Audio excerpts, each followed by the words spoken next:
In this video, we're going to talk about a segment elimination decision. So we're still talking about decision making here, and we're talking about whether or not we should eliminate a segment of our business. So we got the same examples we've used in the past few videos, and that's Premier Company, and they produce printers, and we just talked about the printing segment so far. But they also produce copiers, and they also produce computers. So they actually have three business segments, and you can see on the table we got the projected revenues and costs for each segment. So we're looking at the company as a whole now, and we're trying to evaluate whether or not we should eliminate any of these segments. So we look at the copier segment. We can see we've got our projected revenues, and we've got all of our costs, our unit level costs, our batch level costs, product and facility level costs. And you can see that it looks like the copier segment is losing 22,500 a year. So it's not doing that well. So maybe you want to eliminate the copier segment. The computer segment is doing much better. It's making a $136,250 a year. And the printer segment is making $61,500 a year. And so in total, Premier's making $175,500 a year. At least that's what we projected Premier will make. This is all projections. And so based on these projections, we're thinking, hey, maybe we could eliminate the copier segment.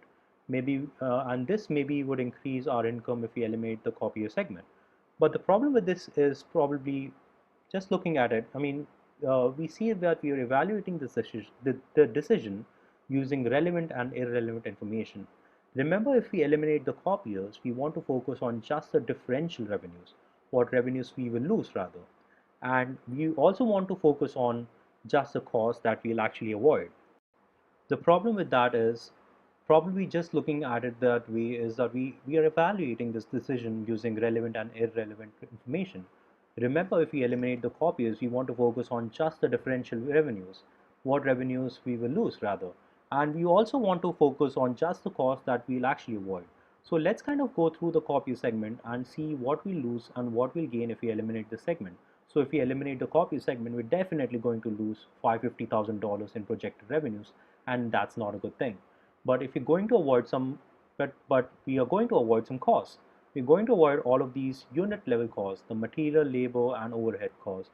We're not going to pay because we're not going to pay them because we are not going to be able to produce any copiers anymore.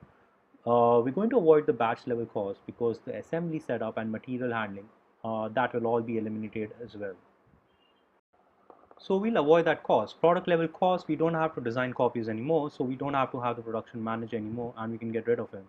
So we'll eliminate those costs, and so those costs are avoidable. Facility level costs at the segment level, at the copier level, the division manager. We don't need division manager for copiers anymore because we will have the copy. We won't have the copier division anymore, and we will also get rid of the administrative costs. But these corporate level costs cannot be avoided like the company president's salary. So we're still going to have the company president. We will just have two divisions now though, computers and printers, so we'll not avoid this cost. Building rental, we will not avoid this cost either. And general expenses, we'll not avoid this cost. So none of the costs are avoidable. We want to make this decision of eliminating copiers, just focusing on the differential value, differential revenue, and the avoidable cost. So if we do that, if we just had our avoidable costs total to $488,000 even.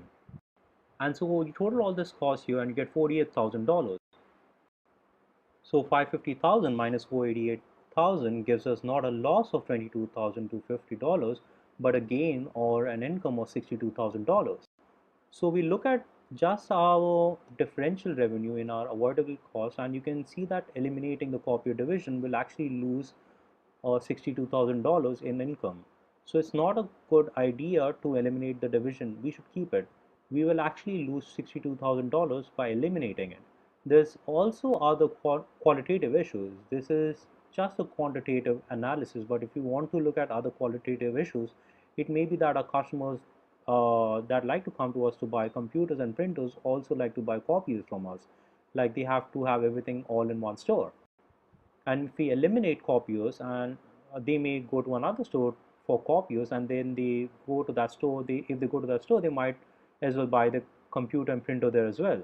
So there's qualitative issues with eliminating copiers that are just as important as quantitative issues.